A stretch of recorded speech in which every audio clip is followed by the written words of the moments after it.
Merhaba arkadaşlar, örgü kanalıma hoş geldiniz. Kız çocuklarımız için kolay ve güzel, süslü, tığ işi bir hırka yaptım. Bugün bu hırka anlatımını sizlerle paylaşmak istiyorum. Hırka örgüsü çok kolay arkadaşlar. Bakın çok da güzel oldu.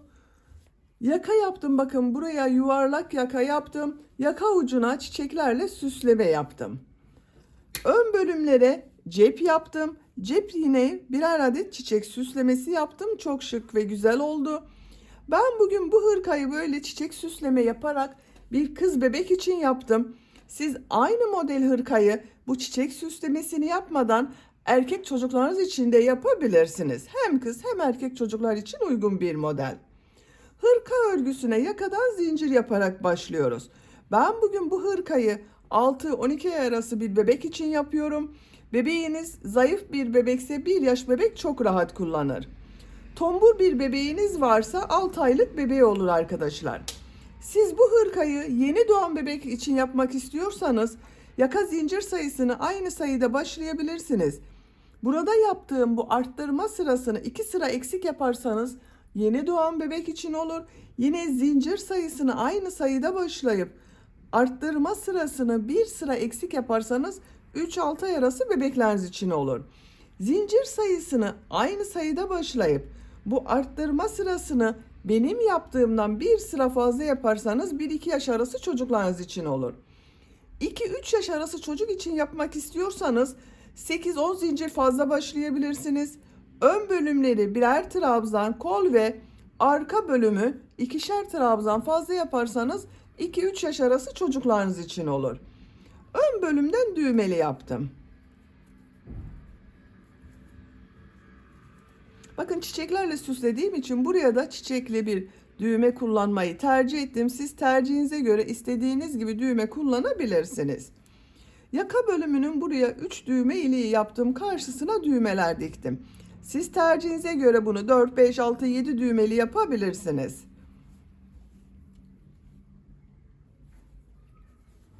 Ters tarafının görüntüsü bu şekilde. Bakın kol ucunda bileklik yaptım. Çok güzel oldu arkadaşlar.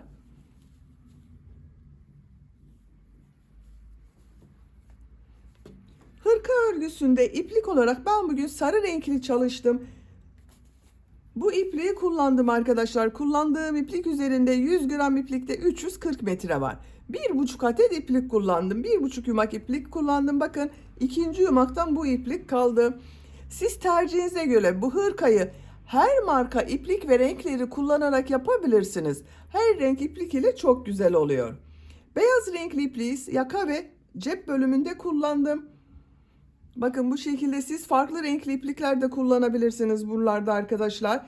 Tığ olarak 5 numara 3 milimetre tığ kullandım. Benim elim çok sıkı değil. Benim yaptığım örgüler yumuşak oluyor. Sizin eliniz sıkıysa 3,5-4 milimetre tığ kullanırsanız çok daha güzel olur. Bu süslemelerde de arkadaşlar bakın bu şekilde iplik aldığım mağazadan aldığım çiçeklerle süsleme yaptım. Siz tercihinize göre kendiniz tığ işi çiçekler yapabilirsiniz. YouTube kanalımda farklı modellerde tığ işi çiçek örgüleri var. Onlardan yapabilirsiniz buralara. Bakın cep bölümünün buraya veya farklı süslemeler, fiyonk süsleme yapabilirsiniz. Her türlü süsleme ile yapabilirsiniz. Ben bugün bu çiçeklerle süslemeyi tercih ettim. İplik aldığım mağazadan aldım bunlar arkadaşlar. Ölçülerini videonun sonunda ölçüyorum. Oraya bakabilirsiniz. İplik tığı hazırlayalım. Hep birlikte bu kolay ve güzel tığ işi hırka örgüsüne başlayalım. Örgü kanalıma abone değilseniz abone olmayı unutmayın lütfen. İzlediğiniz videolarıma beğeni ve yorumlarınızı da yaparsanız çok sevinirim arkadaşlar. Sizlerden gelen beğeni ve yorumlar örgü kanalımın devamlılığı için çok önemli. Beğeni ve yorumlarıyla destek olan bütün arkadaşlara ayrıca teşekkür ederim. Hepinize kolay gelsin. İyi çalışmalar.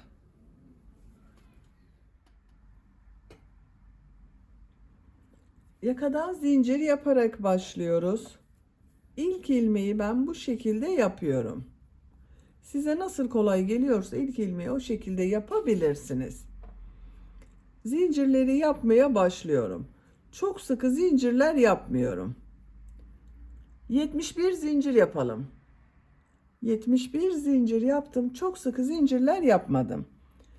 71 zincirin kaç santimetre olduğunu ölçüyorum.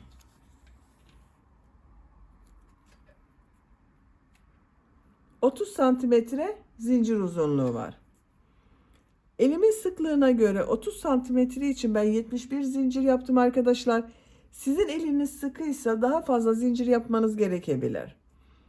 Şimdi yaka ayrımlarını yapacağız. Yaka ayrımlarını trabzan olarak yapıyoruz. Tığ üzerine iplik alıyorum. 3 ilmek atlıyorum. 1, 2, 3, 4. ilmeğe trabzan yapıyorum. Bu 3 ilmek atladığımda bir trabzan, bununla birlikte 10 trabzan yapıyorum. Bakın 1, 2, 3, 4, 5, 6, 7, 8, 9, 10. 10 trabzan yaptım. Arttırma yeri için 2 zincir yapıyorum. 14 trabzan yapıyorum.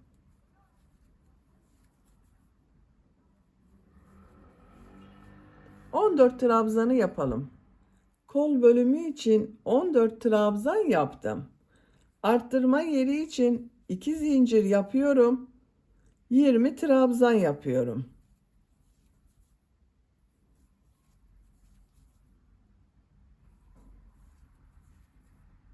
...20 trabzan yapalım. 20 trabzan yaptım. Arttırma yeri için 2 zincir yapıyorum. Kol bölümüne 14 trabzan yapıyorum.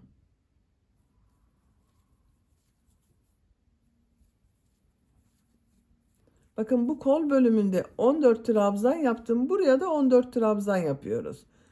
14 trabzanı yapalım. Kol bölümü için 14 trabzan yaptım. Arttırma yeri için 2 zincir yapıyorum. 10 trabzan yapıyorum. 10 trabzan yapalım. 10 trabzan yaptım. Bakın bu sırada yaka ayrımlarını yaptım. Sıra başında ve sıra sonunda 10 trabzan yaptım. Kol bölümleri için 14 trabzan, buraya da 20 trabzan yaptım. Şimdi model yerleştirmeye başlıyoruz. Bir zincir yapıyorum, örgüyü çeviriyorum. İlk ilmeğe trabzan yapıyorum. İkinci ilmeğe 2 trabzan yapıyorum. Bakın 3 trabzan oldu burada. Tığ üzerine iplik alıyorum. 2 ilmek atlıyorum. Bu bir ilmeğe 3 trabzan yapıyorum.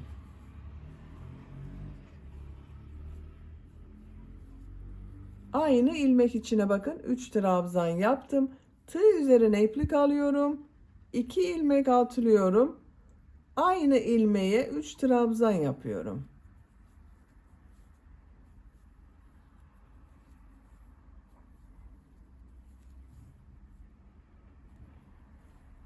İki ilmeği atlıyorum. Arttırma zinciri üzerine 2 trabzan, 2 zincir, 2 trabzan yapıyorum.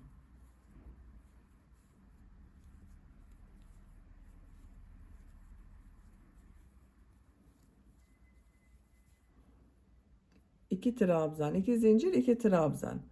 Tığ üzerine iplik alıyorum. 2 ilmek atlıyorum.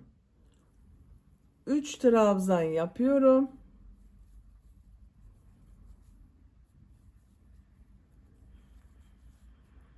2 ilmek atlıyorum. 3 trabzan yapıyorum.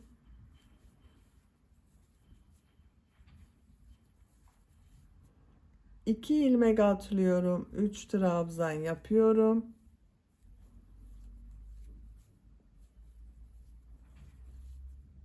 2 ilmek atlıyorum. 3 trabzan yapıyorum.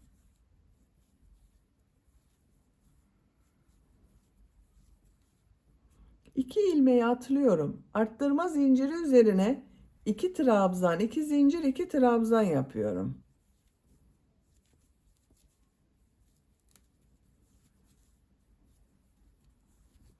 Bakın bu şekilde model yerleştirme yaptım. Buraya bakın 1, 2, 3 model yerleştirdim. Arttırma yerine 2 trabzan, 2 zincir, 2 trabzan, kol bölümüne 1, 2, 3, 4 model yerleştirdim. 2 ilmek atlıyorum. 3 trabzan yapıyorum. 2 ilmek atlıyorum. 3 trabzan yapıyorum. Arttırma zincirine kadar devam edelim. Buraya kadar bakın modeller yaptım. 2 ilmek atlıyorum. Arttırma yerine 2 trabzan, 2 zincir, 2 trabzan yapıyorum.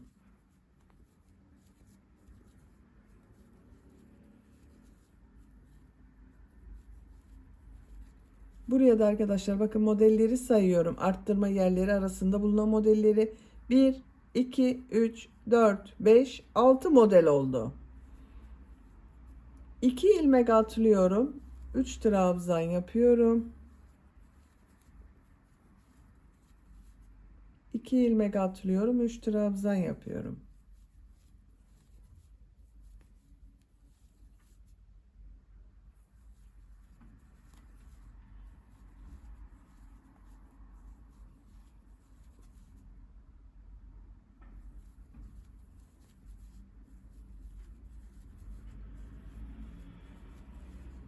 İki ilmek atlıyorum.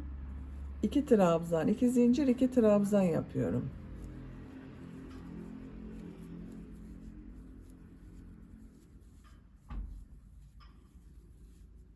İki ilmek atlıyorum. 3 trabzan yapıyorum.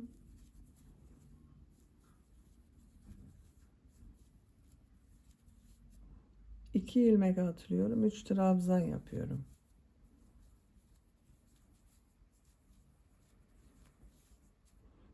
İki ilmek atlıyorum. Bakın şu ilmeğe 2 trabzan yapıyorum.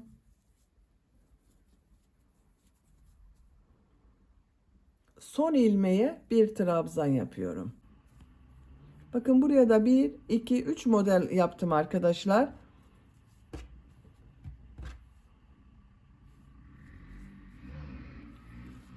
Bir zincir yapıyorum. Örgüyü çeviriyorum. İlk ilmeğe trabzan yapıyorum. Bakın bu 2 trabzanı atlıyorum. 2 model ortasında bulunan şu boşluğa 3 trabzan yapıyorum. Aralarında zincir yapmıyoruz arkadaşlar. Şu 2 model ortasına 3 trabzan yapıyorum.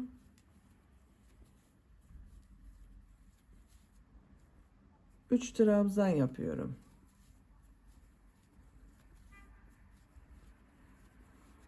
Arttırma yerine bakın şu 2 zincir üzerine 2 trabzan, 2 zincir, 2 trabzan yapıyorum.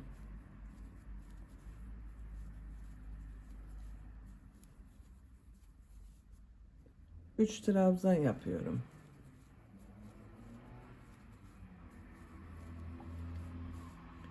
Arttırma zincirine kadar devam edelim. Arttırma zincirine kadar modelleri yaptım. Zincir üzerine 2 trabzan, 2 zincir, 2 trabzan yapıyorum.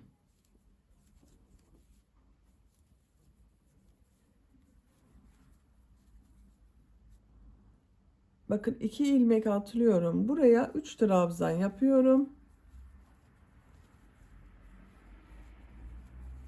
3 trabzan yapıyorum.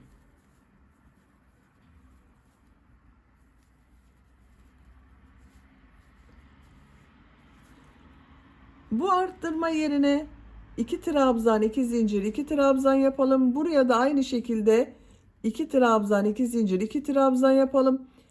Diğer model ortasında bulunan bakın buralara üçer trabzan yapalım. Sıra sonuna kadar devam edelim. Sıra sonuna kadar tamamladım. Bakın burada şu iki model arasına 3 trabzan yaptım. Son ilmeğe bir trabzan yapıyorum. Sıra başında da aynı yaptım bakın arkadaşlar. Bir trabzan yaptım. İki model ortasına 3 trabzan yaptım.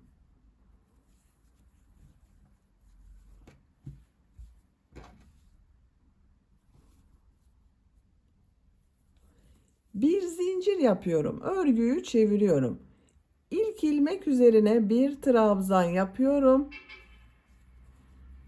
Bakın şu boşluğa, trabzanla model arasındaki boşluğa 2 trabzan yapıyorum. Burada da 3 trabzan oldu. 3 trabzan yapıyorum.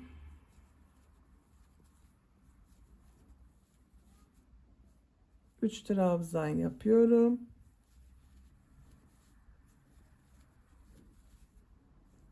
3 trabzan yapıyorum.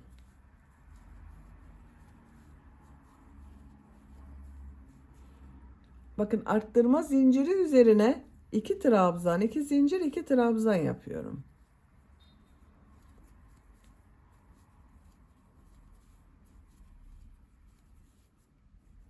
Üç trabzan yapıyorum. Bakın bu sırada burada arkadaşlar 1, 2, 3, 4 model oldu. İlk başta 3 model yaptık. Burada 4 model oldu bakın.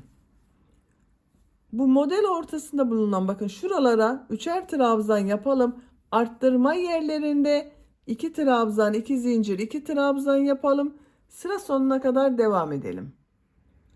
Sıra sonuna kadar tamamladım.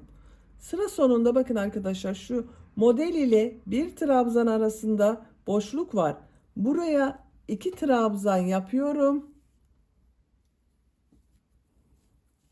Trabzan üzerine bir trabzan yapıyorum. 3 trabzan oldu. Sıra başında da bakın aynı yaptım. Bir trabzan yaptım. 2 trabzan yaparak 3 trabzan yaptım.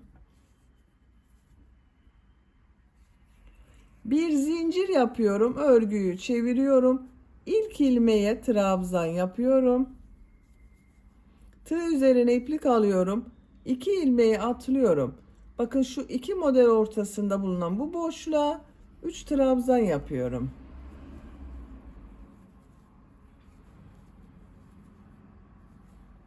Üç trabzan yapıyorum.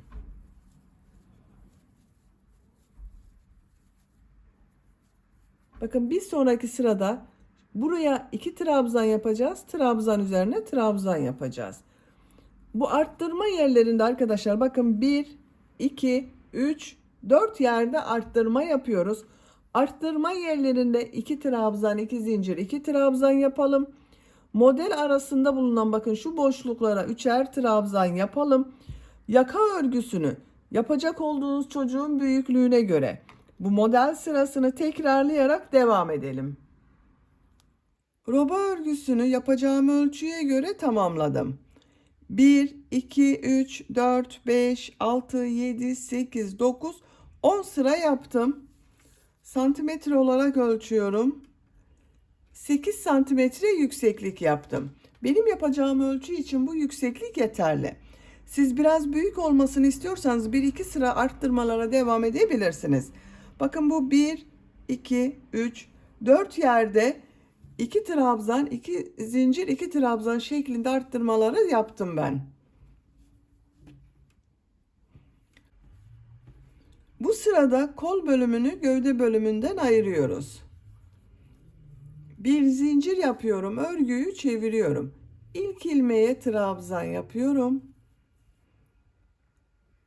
Bu boşluğa 3 trabzan yapıyorum.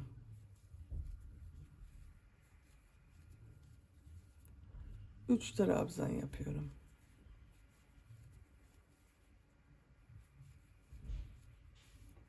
Arttırma yerine kadar devam edelim. Arttırma zincirine kadar tamamladım. Buraya 3 trabzan yapıyorum.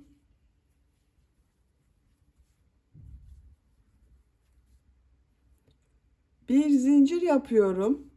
Bakın kolda bulunan bütün ilmekleri atlıyorum. Bu arttırma yerine 3 trabzan yapıyorum.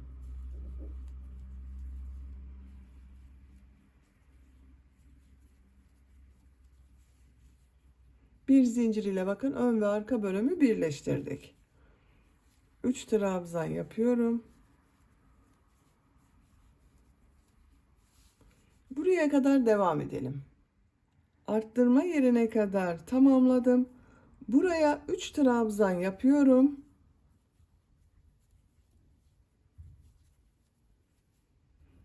Bir zincir yapıyorum. Kolda bulunan bütün ilmekleri atlıyorum. Bu arttırma yerine 3 trabzan yapıyorum.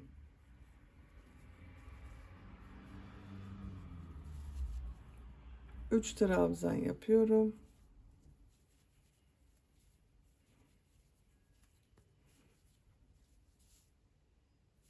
Sıra sonuna kadar devam edelim.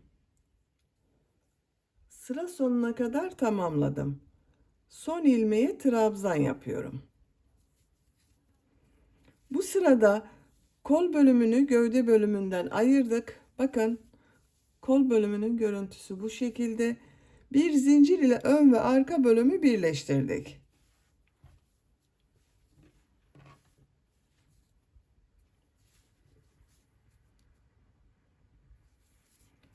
Bir zincir yapıyorum, örgüyü çeviriyorum. İlk ilmeğe trabzan yapıyorum. Buraya 2 trabzan yapıyorum. 3 trabzan yapıyorum.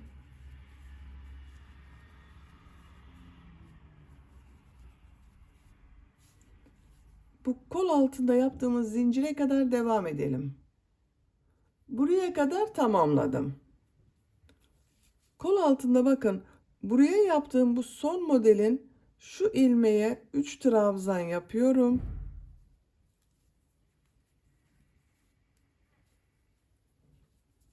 Bu kol altında yaptığım bakın bir zinciri atlıyorum, bu ilmeğe 3 trabzan yapıyorum.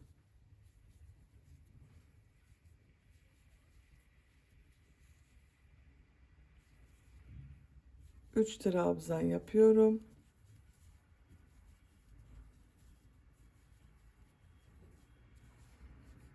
Buraya kadar devam edelim. Diğer kol altına kadar tamamladım. Bu ilmeğe 3 trabzan yapıyorum.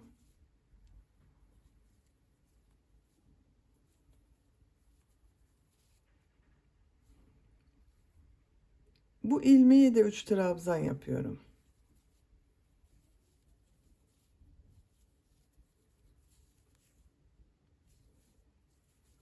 Üç trabzan yapıyorum. Sıra sonuna kadar devam edelim. Sıra sonuna kadar tamamladım. Bir zincir yapıyorum, örgüyü çeviriyorum. İlk ilmeğe bir trabzan yapıyorum. Buraya 3 trabzan yapıyorum.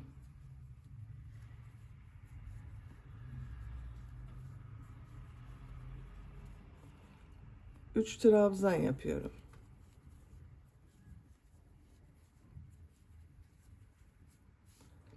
Sıra sonuna kadar devam edelim. Sıra sonuna kadar tamamladım. Son ilmeğe trabzan yaptım.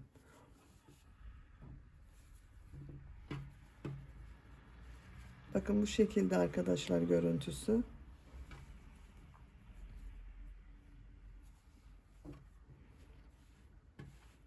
Gövdenin örgüsüne bu model sırasını tekrarlayarak devam edelim. Gövde bölümünde model sırasını yapacağım ölçüye göre tamamladım. 1, 2, 3, 4, 5, 6, 7, 8, 9, 10, 11, 12, 13, 14, 15, 16, 17, 18, 19 model sırası yaptım. 17 santimetre yükseklik var arkadaşlar. Siz biraz büyük yapmak istiyorsanız 1-2 model sırası devam edebilirsiniz. Burada bitirmiyorum. Bir zincir yapıyorum, örgüyü çeviriyorum. Bir sıra trabzan sırası yapıyorum. Her ilmek üzerine trabzan yapıyorum.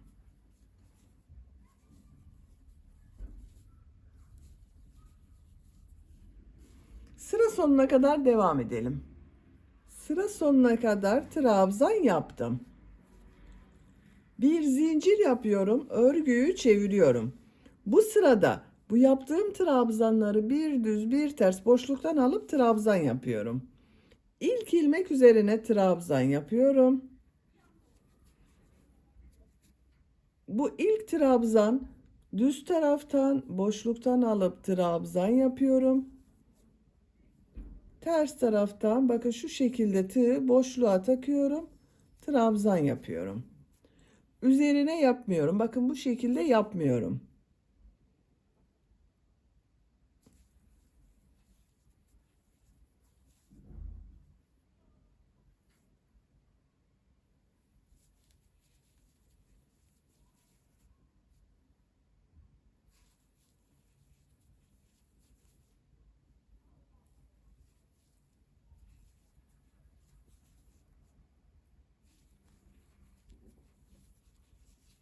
Görüntüsü bu şekilde oluyor. Sıra sonuna kadar devam edelim. Sıra sonuna kadar tamamladım. Son ilmek üzerine bakın trabzan yapıyorum. Görüntüsü bu şekilde oldu arkadaşlar. Bu sırada yaptığımız bu trabzanları nasıl görüyorsak o şekilde boşluktan alıp trabzan yapıyorum. Bir zincir yapıyorum, örgüyü çeviriyorum. İlk ilmeğe trabzan yapıyorum. Ters tarafta görüyorum. Ters taraftan boşluktan alıp trabzan yapıyorum. Düz taraftan boşluktan alıp trabzan yapıyorum. Nasıl görüyorsak o şekilde trabzan yapıyoruz.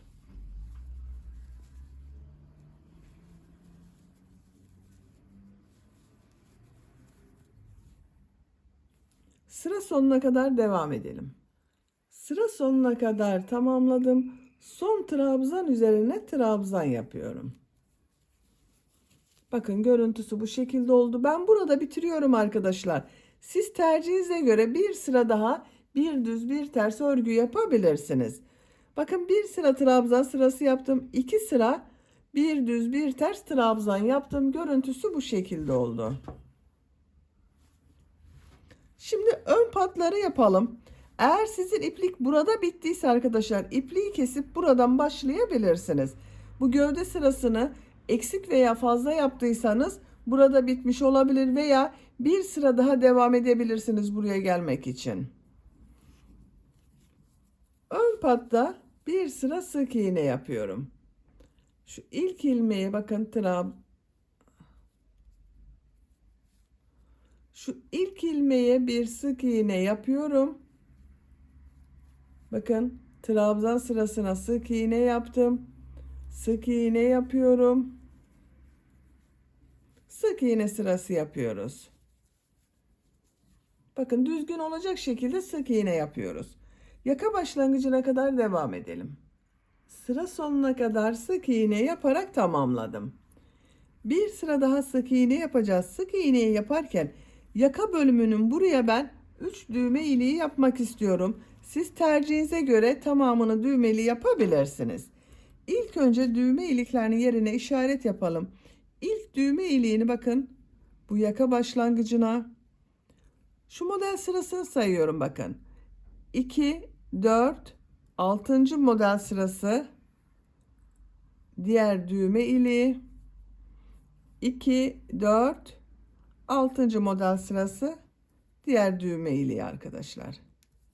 Bakın şu şekilde 3 düğme iliği yapıyorum. Siz tercihinize göre bunu 5-6 düğme yeri yapabilirsiniz. Bir zincir yapıyorum, örgüyü çeviriyorum. İlk ilmeğe sık iğne yapıyorum. Düğme iliği için 3 zincir yapıyorum. 2 ilmek atlıyorum. Sık iğne yapıyorum. Bakın düğme iliğinin birini yaptım. Diğer düğme iliğine kadar kaç sık iğne yaptığımı sayıyorum. Bakın 1 2 3 4 5 6 7 8 8 sık iğne yaptım. Düğme iliği için 3 zincir yapıyorum. 2 ilmek atlıyorum. Sık iğne yapıyorum. Buraya 8 sık iğne yaptım. Bu iki düğme iliği arasına da 8 sık iğne yapıyorum. 3 4 5 6 7 8 düğme iliği için 3 zincir yapıyorum. 2 ilmek atlıyorum. sık iğne yapıyorum. Diğer ilmeklere sık iğne yaparak devam ediyorum. Bakın düğme iliklerinin yerini belirledik. Sıra sonuna kadar sık iğne yaparak devam edelim. Sıra sonuna kadar sık iğne yaptım. Bir zincir yapıyorum, örgüyü çeviriyorum. Bu sırada yarım trabzan yapıyorum. Bakın tığ üzerine iplik alıyorum. İlk ilmeğe yarım trabzan yapıyorum. Diğer ilmeklere yarım trabzan yapıyorum. Yarım trabzanı bilmeyen arkadaşlar için gösteriyorum. Bakın tığ üzerine iplik alıyorum. Trabzan yapıyor gibi çektim. Tığ üzerinde 3 ilmek var. 3'ün içinden bir defa da çekiyorum.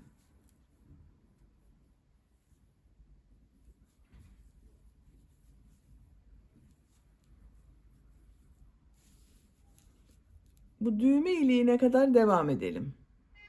Düğme iliğine kadar yarım trabzan yaptım. Düğme iliği için bakın buraya üst zincir yaptım arkadaşlar. Şurada 2 ilmek atladım.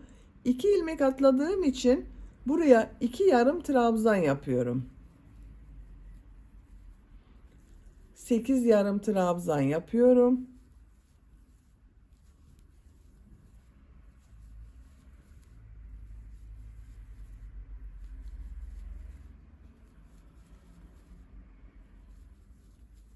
Zincir üzerine 2 yarım trabzan yapıyorum.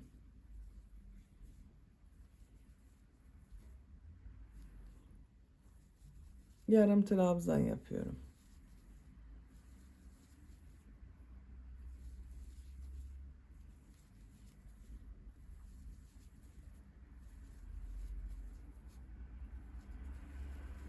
Zincir üzerine 2 yarım trabzan yapıyorum. Son ilmeğe yarım trabzan yapıyorum.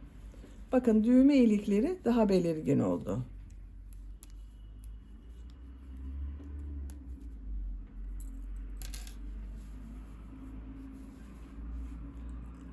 Yaka çevresinde sık iğne yaparak devam ediyorum. İlk ilmeğe sık iğne yapıyorum. Diğer ilmeklere sık iğne yapıyorum.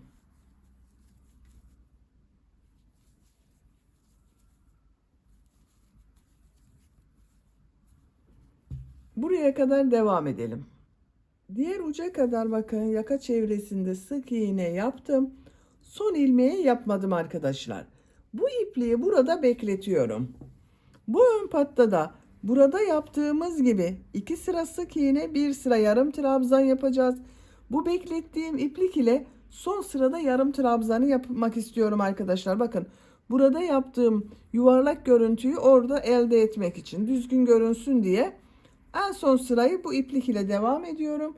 İpliğin iç ucunu çıkarıyorum, bakın diğer ucunu çıkarıyorum. Sık iğneyi bu iplik ile yapıyorum. İlmek yapıyorum. Sık iğne yapıyorum.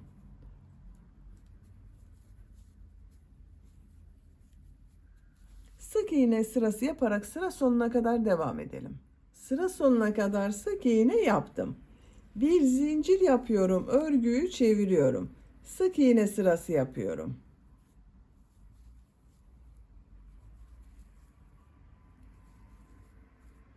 Sıra sonuna kadar devam edelim.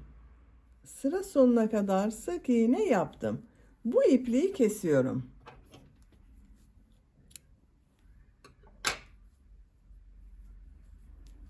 Bakın 2 sıra sık iğne yaptım. Burada beklettiğim iplik ile son sıra olarak yarım trabzan sırası yapıyorum. Bu ilmeklere sık iğne yapıyorum.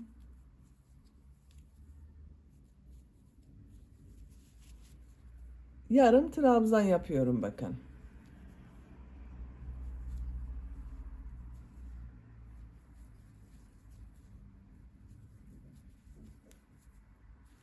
Sıra sonuna kadar devam edelim. Yarım trabzan yaparak sıra sonuna kadar tamamladım. İpliği kesiyorum.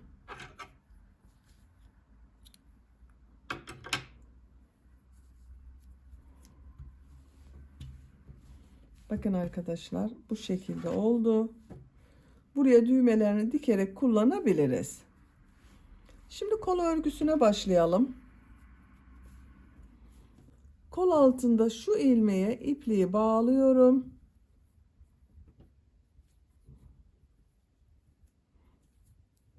Buradan ilmek yapıyorum. Tığ üzerine iplik alıyorum.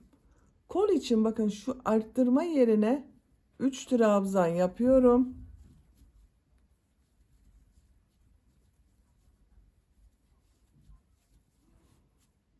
Üç trabzan yapıyorum.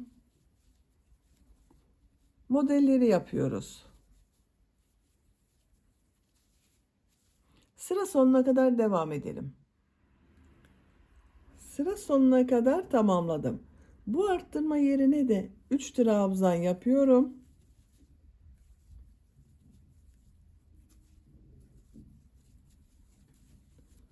Şu ilk yaptığım bakın ilmek ile ilmek kaydırma yaparak birleştiriyorum. Kol örgüsünü bakın bu şekilde yaptım. 3 zincir yapıyorum. Örgüyü çeviriyorum. Bakın örgüyü çevirdim. Şu model boşluğuna 2 trabzan yapıyorum. Bu yaptığım 3 zincirde bir trabzan, bakın bununla birlikte 3 trabzan oldu. 3 trabzan yapıyorum. 3 trabzan yapıyorum. Sıra sonuna kadar devam edelim. Sıra sonuna kadar modelleri yaptım. Şu ilk yaptığım 3 zincir var, bakın 3. zincir ile ilmek kaydırma yaparak sırayı birleştiriyorum. 3 zincir yapıyorum.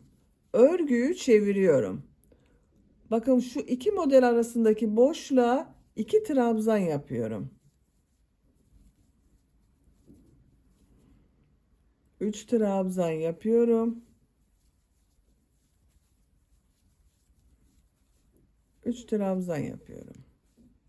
Sıra sonuna kadar devam edelim. Sıra sonuna kadar modelleri yaptım. İlk model ile ilmek kaydırma yaparak birleştiriyorum. 3 zincir yapıyorum. Örgüyü çeviriyorum. Buraya 2 trabzan yapıyorum. 3 trabzan yapıyorum.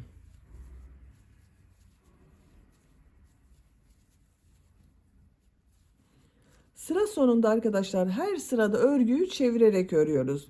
Yuvarlak devam etmiyoruz. Bakın kol örgüsü bu şekilde oluyor. Kol örgüsünü yapacak olduğunuz çocuğun büyüklüğüne göre model sırasını tekrarlayarak devam edelim.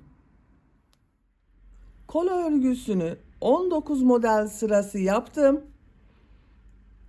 2, 4, 6, 8, 10, 12, 14, 16, 18, 19 sıra oldu. Gövde ile aynı sıra yaptım arkadaşlar. Siz tercihinize göre bunu daha kısa da yapabilirsiniz veya daha uzun yapabilirsiniz. Bakın diğer kol örgüsünde 19 sıra yaptım. Kol ucunda bu şekilde bileklik bölümü yaptım. Bu kol ucunda da aynı yapacağız.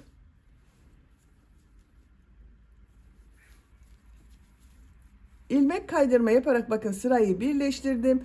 2 zincir yapıyorum. Örgüyü çeviriyorum.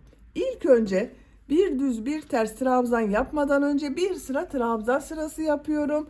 Bu trabzan sırasını yaparken aralarda kesmeler de yapacağız arkadaşlar. Bakın kol ucu biraz dar olsun istiyorum.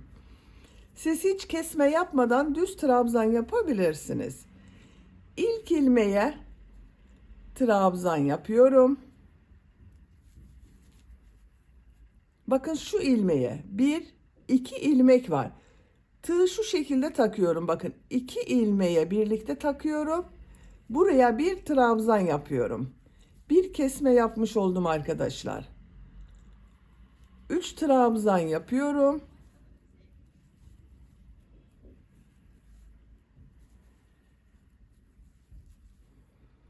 Bakın burada kesme yapacağız yine. Şu 2 ilmek var. 2 ilmeğe tığı şu şekilde takıyorum. 2 ilmeğe bir trabzan yapıyorum. Kesme oldu. 3 trabzan yapıyorum.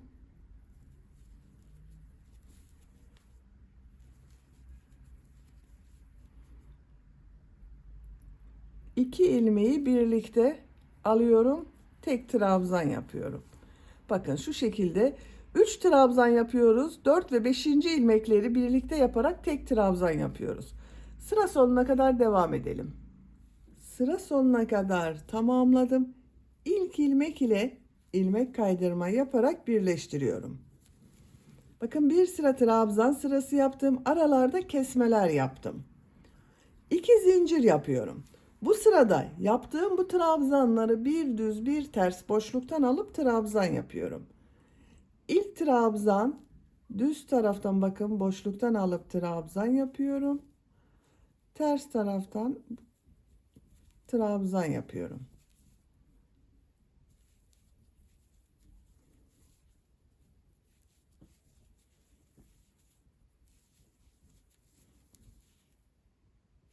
Sıra sonuna kadar devam edelim. Sıra sonuna kadar bir düz bir ters trabzan yaptım. Son trabzan düz taraftan bakın boşluktan aldım trabzan yaptım. İlk ilmek ile ilmek kaydırma yaparak birleştiriyorum. Sıra başında yaptığım 2 zincir ters tarafta görünen trabzan oldu. 2 zincir yapıyorum. Bu sırada trabzanları nasıl görüyorsam o şekilde boşluktan alıp trabzan yapıyorum.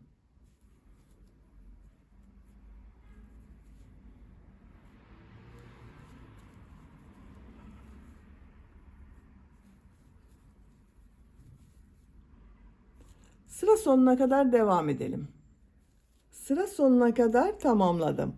İlmek kaydırma yaparak sırayı birleştiriyorum. Bir sıra daha bir düz bir ters trabzan yapıyorum. 2 zincir yapıyorum. Nasıl görüyorsam o şekilde boşluktan alıp trabzan yapıyorum.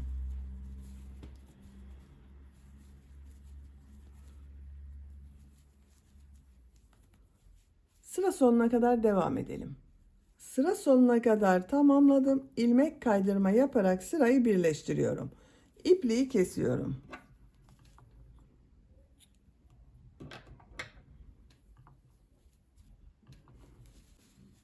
Bakın kol ucu bu şekilde oldu arkadaşlar.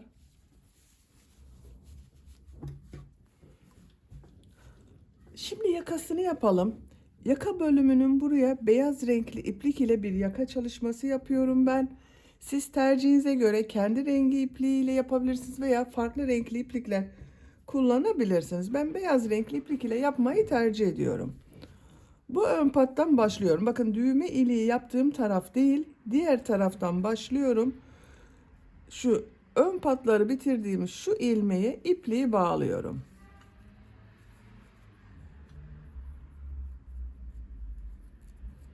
Buradan ilmek yapıyorum.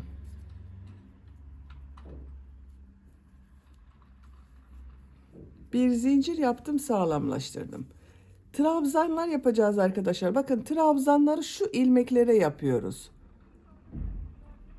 Şu gördüğünüz ilmekler üzerine trabzanlar yapacağız. Tığ üzerine iplik alıyorum. İlk ilmeği bakın şuraya yapıyorum.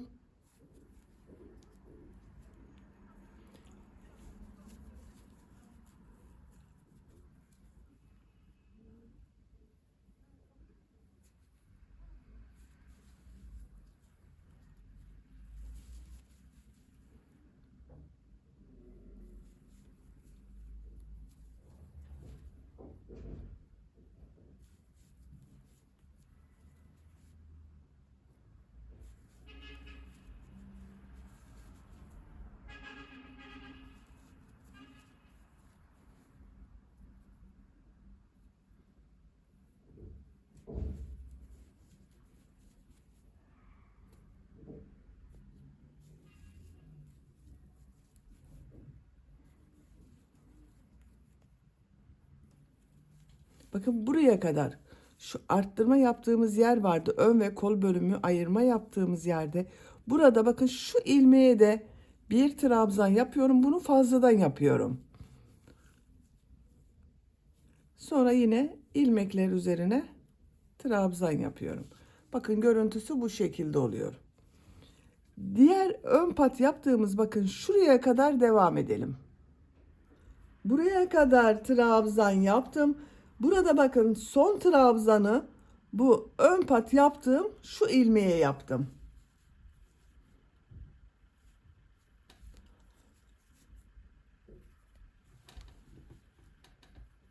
Yaka görüntüsü bu şekilde oldu. Bir zincir yapıyorum, örgüyü çeviriyorum. Trabzan sırası yapıyorum. İlk ilmeğe bakın trabzan yapıyorum. Her ilmek üzerine trabzan yapıyorum.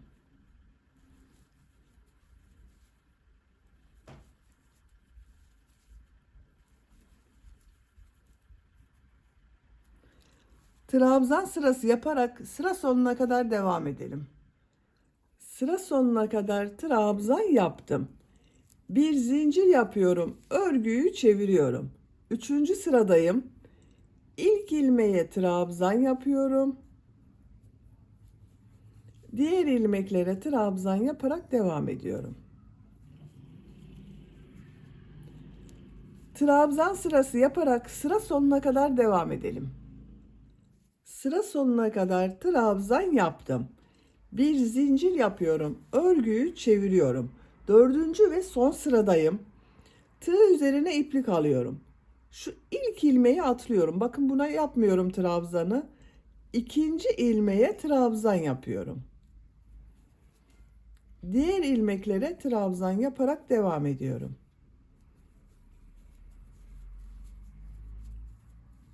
Bakın burada yuvarlak bir görüntü elde ettik. Sıra sonuna kadar devam edelim. Sonda bir ilmeği boş bırakacağız. Sıra sonuna kadar tamamladım. Bakın son ilmeğe trabzan yapmadım. O ilmeğe ilmek kaydırma yapıyorum. Sırayı bitiriyorum. Bakın burada da yuvarlak bir görüntü elde ettim. İpliği kesiyorum.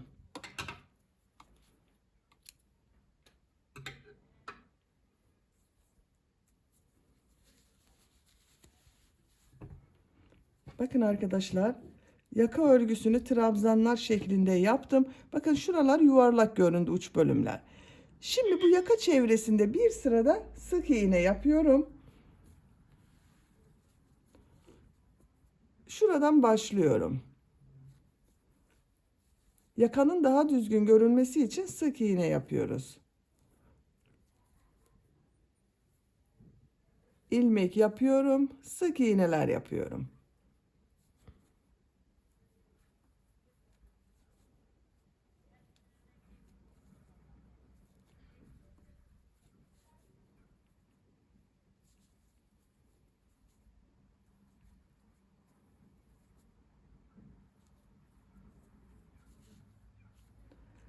Sıra sonuna kadar devam edelim.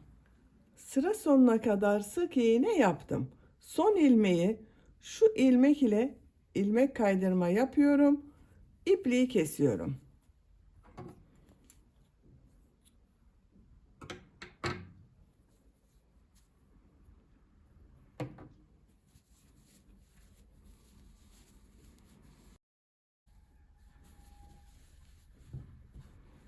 Yaka örgüsünü bitirdim. Bakın bu şekilde oldu arkadaşlar.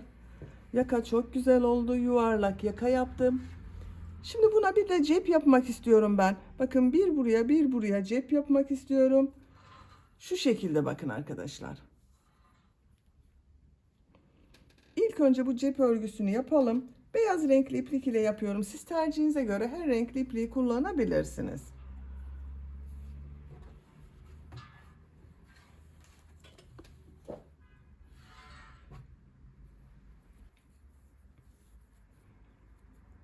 İlk ilmeği şu şekilde yapıyorum. 16 zincir yapıyorum.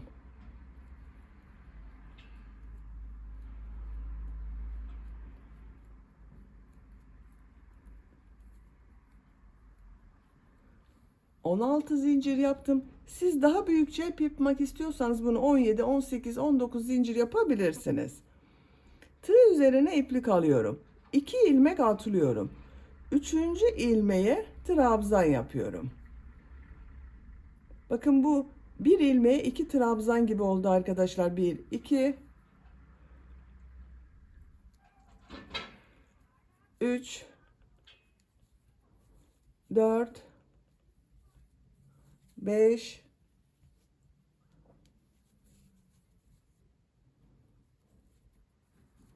6,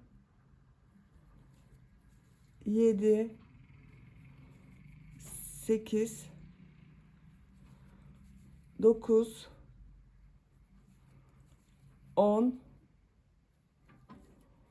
11, 12, 13, 14. Bakın 14 trabzan yaptım. Bu son ilmeğe bir trabzan daha yapıyorum. Bakın sıra başında da aynı ilmeğe 2 trabzan yaptım. Sıra sonunda da 2 trabzan yaptım. Toplam 15 trabzan oldu. 15 trabzan ile devam ediyorum. Bir zincir yapıyorum. İlk ilmeğe trabzan yapıyorum. Diğer ilmeklere trabzan yapıyorum.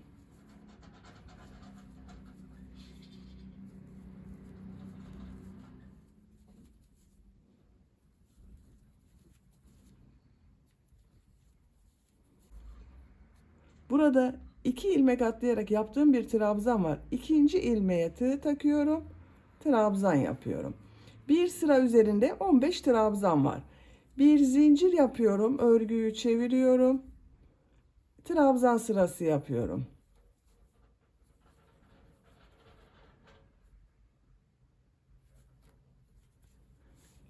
Birkaç sıra trabzan sırası yaparak devam edelim.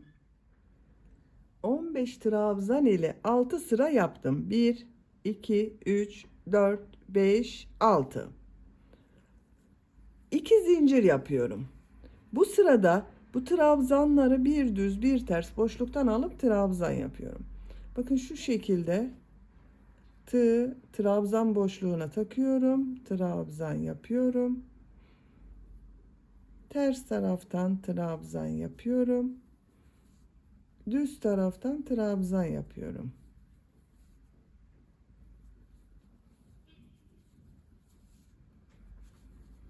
Bir düz bir ters trabzanlar yapıyoruz.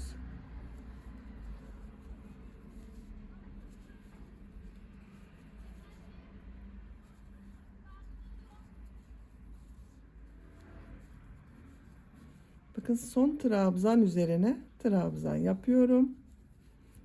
Görüntüsü bu şekilde oldu. Bir düz bir ters trabzanı ben burada bitiriyorum. Siz daha büyük cep yapıyorsanız bir sıra daha devam edebilirsiniz. Şimdi bu cep çevresinde pıtırcık modelleri yapıyorum. Şu ilmeğe bir sık iğne yapıyorum. 2 zincir yapıyorum. Sık iğne yapıyorum. Şu bir ilmeği atlıyorum. Bir sık iğne, 2 zincir, bir sık iğne yapıyorum. Bir ilmek atlıyorum. Bir sık iğne, 2 zincir, bir sık iğne yapıyorum. Sıra sonuna kadar devam edelim. Sıra sonuna kadar pıtırcık model yaptım. Cep görüntüsü bakın bu şekilde oldu. Son ilmeğe de pıtırcık yaptım. İpliği kesiyorum. Biraz uzun kesiyorum arkadaşlar. İğne takıp dikecek kadar uzun kesiyorum. Bakın şu şekilde. Diğer cep örgüsünü de bakın ben hazırladım. Aynı şekilde yaptım. 2 cep kullanıyoruz. Şöyle bir iğne var. İğneye ipliği takıyorum.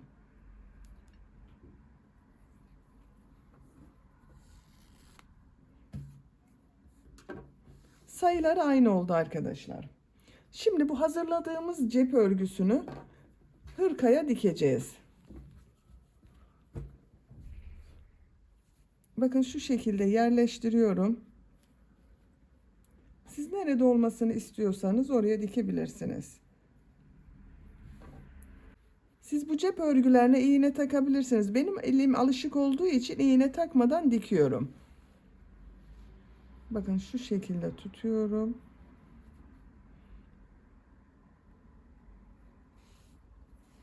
Bu pıtırcık modellerinin yaptığım ilmekten şu şekilde dikiyorum.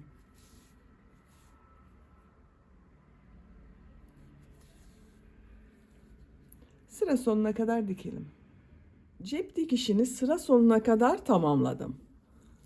Örgünün ters tarafında ipliği şu şekilde geçiriyorum. Kesiyorum.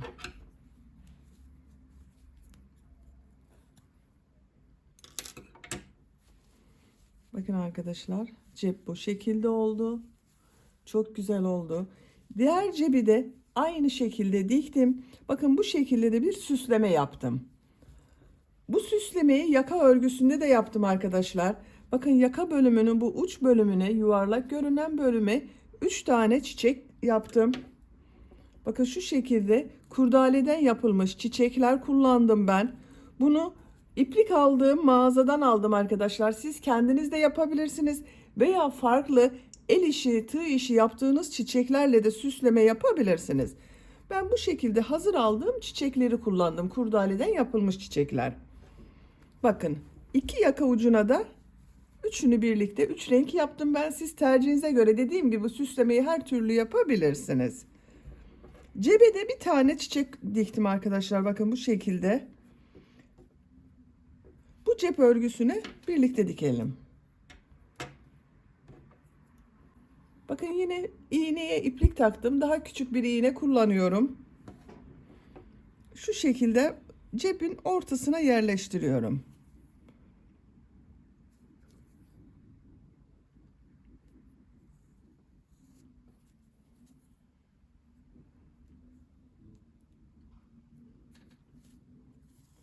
Ben dikerek kullanıyorum bu tür süslemeleri. Daha sağlam olsun diye siz isterseniz silikon ile de yapıştırabilirsiniz.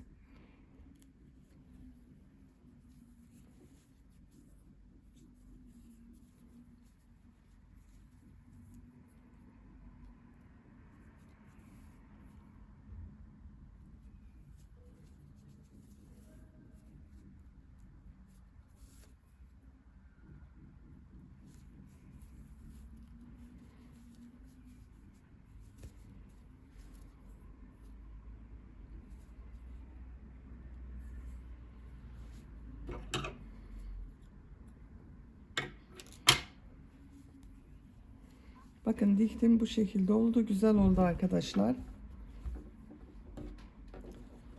Düğme olarak da bu hırkada ben çiçekli düğme kullanmayı tercih ettim. Bakın bu şekilde siz tercihinize göre her düğmeyi kullanabilirsiniz. Hırka örgüsünü tamamladım. Çok güzel oldu kız çocuklarımız için hırka.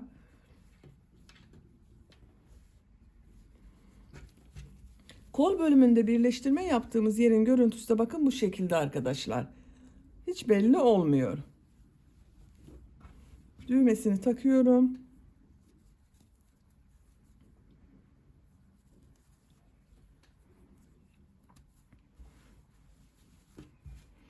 Bakın çok şık ve güzel bir hırka yaptık. Bitmiş olarak ölçülerini söylüyorum. Kol altının buradan gövde genişliğini ölçüyorum. 26 santimetre. Kol altından gövde yüksekliğini ölçüyorum. 20 santimetre. Kol altından yüksekliği ölçüyorum. 18 santimetre. Ben bugün 6 aylık bir bebek için yaptım. 6-12 ay arası bir bebek için yaptım. Bu şekilde oldu arkadaşlar. Sizin bebeğiniz kilolu bir bebekse 3 aylık bebeği olur. Zayıf bir bebekse 1 yaş bebek çok rahat kullanır. Beni dinlediğiniz ve izlediğiniz için hepinize çok teşekkür ederim. Örgü kanalıma abone değilseniz abone olmayı unutmayın lütfen. Sizlerle yeni örgülerde görüşmek dileğiyle. Hoşça kalın, sevgiyle kalın.